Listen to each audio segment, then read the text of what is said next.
आइए उज्जैन के समाचार आपके सामने प्रस्तुत करें। खेत पर काम रही एक युवती को करंट लगा, करंट लगने से मौत हुई। महाकाल दर्शन करने शिवरी का एक भक्त आया था, अचानक तबीयत बिगड़ी, उपचार के दौरान मौत हुई। जो 6 लेन योजना है ना, उसका खूब विरोध हो रहा है। जनता विरोध में है, देखना है अब क्या होता है क्या नहीं होता है। और यहाँ पर अब एक और नीति चल रही है कि अधिक से अधिक पुल बनाओ, अधिक से अधिक माल खाओ। चलिए जो भी हुआ, अब क्या है, शहर में हर तरफ अराजकता ही अराजकता है। यहाँ पर सुव्यवस्था कहीं नजर नहीं आ रही। दोषी कौन, ये भी सोचने का प्रश्न है। जनता ही कुछ सवाल कर रही है। दिखावे के धर्म और दान की जो बाहर देखने को मिल रही है ना, बड़ी विचित्र है। अब क्या कहें, किससे कहें, कोई कुछ समझने को तैयार नहीं। सब अपने अपने स्वार्थ में लिप्त हैं और भगवान तक को धोखा दे रहे हैं। खुद को धोखा दे रहे हैं, भगवान को भी धोखा दे रहे हैं। अरे अब तो सुधर जाओ भाई, अच्छी बात नहीं है ऐसा चरित्र रखना। अब बहुत ही यहाँ पर महाकाल की जो नई पालकी बनाई गई 200 किलो चांदी की, वो स्तर ही नहीं भरी और उसको पेंडिंग में रखना पड़ा। और वही पुरानी पालकी में ही महाकाल की सवारी निकाली जा रही। अब यहाँ पर बड़ा छाती खेल चल रहा है ज़मीनों का। अब तो जो गौशालाओं की भूमियाँ हड़पी जाएगी और जो थोड़ी बहुत भी विवादित है वो भी भूमि संपत्तियाँ हड़पी जाएगी। मामला अति रोचक है। यहाँ पर गुंडावाद बड़े चरम पर है, उसकी जड़ें घेरी। नशे का व्यापार खुलेआम हो रहा है और यहाँ पर मैं तो कह रहा हूँ एक नहीं, हर जगह और 25, 30, 40 और बार खुलवा दो और 40, 50 बार खुलवा दो ताकि लोगों को रोजगार मिलने लग जाए और यहाँ पर सारी अच्छी बातचीत होने लगे।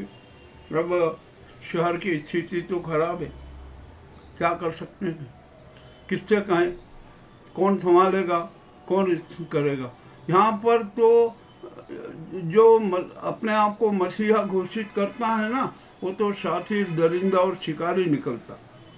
अब क्या कहे, किससे कहे, कौन क्या करेगा, कुछ नहीं कह सकते। यातायात व्यवस्था चरम पर रहेगी, नहीं खत्म हो सकती।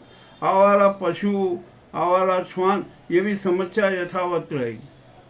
प्रदूषित पेयजल की समस्या भी गंभीर है और बड़ी विचित्र है। लोग बीमार हो रहे हैं, किसी को परवाह नहीं। सफाई व्यवस्था ध्वस्त है, होने दो, कुछ नहीं है। मच्छरों का उत्पादन हो रहा है और तो अब तो नगर निगम को है ना, मच्छर उत्पादन का स्वर्ण अलंकरण दे देना चाहिए जनता की ओर से कि दे दो इनको, कोई दिक्कत नहीं है। ये सारी स्थितियाँ बनी हुई है। उन शहर की हालत बहुत खराब है और यहाँ जो पर्यटक आ रहे हैं ना, उनका उन्माद तो चरम पर है। वे तो सामाजिकता प्रदूषित कर रहे हैं, हर प्रकार की गंदगी फैला रहे हैं। अरे अब क्या होगा इस शहर का उज्जैन का आध्यात्मिक स्वरूप ही समाप्त हो गया, धार्मिक स्वरूप ही समाप्त हो गया। यहाँ पर मंदिरों में और आराधना स्थलों में, सड़कों पर क्या क्या हो रहा है और हर तरफ भिखारी। अरे अब तो ये भिखारियों की बड़ी विचित्र बात इसी हुई। मैं तो एक बात कहता हूँ कि यदि इस देश में बेरोजगारी की समस्या समाप्त करना हो तो भिखारी कॉरपोरेशन लिमिटेड नामक संस्था का गठन कर दो और उसमें भर्ती चालू कर दो। अच्छे डिग्री होल्डर ये वो सब आ जाएंगे। आप उसमें गुर सिखा दो कि कैसे भीख मांगी जाती है, कैसे धोखाधड़ी की जाती है, सब है। तो ये भिखारी कॉरपोरेशन लिमिटेड का गठन पूरे मध्य प्रदेश में कर दो, पूरे देश में कर दो, कोई दिक्कत नहीं है। क्या दिक्कत है, कम से कम बेरोजगारी तो समाप्त होगी ना। चलिए ठीक है, ये भी एक स्थिति बड़ी विचित्र है। शहर में बेरोजगारों की बहुत बड़ी संख्या है जिस पर कोई नियंत्रण नहीं हो सकता।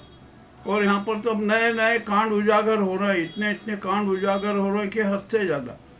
उपचार के नाम पर सरकारी अस्पताल और निजी अस्पतालों में क्या क्या खेल हो रहे हैं किसी से छिपे नहीं है। सड़क अस्पताल की में कोई व्यवस्था नहीं है, और जो निजी अस्पताल में किस प्रकार की शातिर ढंग से लूट चल रही है, शायद प्रशासन को पता नहीं और प्रशासन जानना भी नहीं चाहता। हमारे यहाँ पर स्वास्थ्य अधिकारी हैं कोई पटेल करके, वो आज तक ये नहीं बता सके कि हमारे यहाँ पर पंजीकृत अस्पताल कितने सक्रिय हैं, कहाँ चल रहे हैं, सुलक्ष्य अस्पताल का क्या हुआ मामला, क्यों दबाया गया, किसने दबाया, कैसे दबा, इसकी भी जानकारी देना चाहिए। कुछ भी नहीं हो रहा है, यहाँ पर सब कुछ उल्टा पुल्टा हो रहा है शहर में। ये कड़वे समाचार आपके सामने प्रस्तुत है उज्जैन के। ये तो भाग 1 है। अभी हम सवारी की जो ग्राउंड रिपोर्ट देंगे, जो वहाँ हाल देखेंगे ना, वो भी आपके सामने प्रस्तुत करेंगे कि किस प्रकार इस शोबाज सवारी में कितने प्रकार के नाटक हो रहे हैं, क्या क्या हो रहे हैं, इसका भी हम आपको संपूर्ण विवरण रात के या संध्या को 6-7 बजे के एपिसोड में देंगे। आज तो अब यार इतना ही है, यहाँ पर तो कुछ भी नहीं कर सकते। क्षिप्रा प्रदूषित हो रही है, होने दो, प्रदूषित पेयजल की समस्या है, रहने दो। यहाँ पर जल वायु ध्वनि प्रदूषण चरम पर है, होने दो। ये सब सुसंस्कृति में आ गया।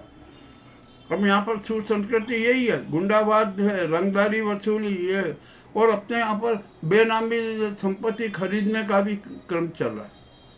एक शातिर सट्टेबाज है, उसने ये गैंग बना ली है, और गैंग क्या, वो गैंग में शरीक हो गया। गैंग क्या बनी, वो गैंग में शरीक हो गया, और हर प्रकार के जो जायदाद है बेनामी संपत्ति पर अधिकार किए जा रहे हैं। अब देखते हैं क्या होता है क्या नहीं होता है। हमें सबके राज पता है।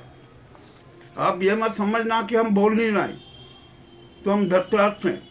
हम धृतराष्ट्र नहीं है, हम बोलना भी जानते हैं, बोलते भी हैं और खुले रूप में कहते हैं, क्योंकि हम तो सच सबके सामने प्रस्तुत कर देते हैं। और हम कभी किसी से ये भी नहीं कहते कि आप हमारी चैनल को सब्सक्राइब कीजिए, आप हमें लाइक कीजिए। हम तो सिर्फ एक ही बात कहते हैं कि आप भावनात्मक रूप से हमारे साथ जुड़े रहिए। और ये जो धार्मिक धर्मपालिका है ना, ये साधु संतों की, इसके तो इतने घिनौने कांड है कि हमें शर्म आ रही है उनको कहते हुए। हम कितने साधुओं का वो चरित्र उजागर करेंगे कि उन्होंने कितनी महिलाओं के शील भंग किए, कौन किसने संपत्ति पर अधिकार किया, कैसे चरित्र है, कितने हत्याओं, कौन शातिर हत्याएं करवा सकता है, कौन घिनौने कुकृत्य करता है, ये भी हमारे यहाँ के। और कितने साधुओं ने अपनी रखेल रख रखी है, ये भी सारा होगा। और कितने जो साधु संत हैं वो भूमाफिया है, कितनों ने मंदिरों की ज़मीनें बेच दी है, क्या क्या किया है, ये सारे के सारे कांडों का हमें पूरा संज्ञान है। हम सबका भंडाफोड़ करेंगे और निश्चित करेंगे। हम किसी से डरते नहीं हैं, हम में तो वो साहस है। अरे हम तूफानों से लड़ते हैं, हम तूफानों से लड़ते हैं, हम में इतना साहस है। हम तूफानों के मुंह तक मोड़ देते हैं, हम उनका चलन तक बदल देते हैं। ये हमारा साहस है, ये हमारा संकल्प है। हमारा ये संकल्प आपको कैसा लगा अवश्य बताएं। बहुत बहुत धन्यवाद।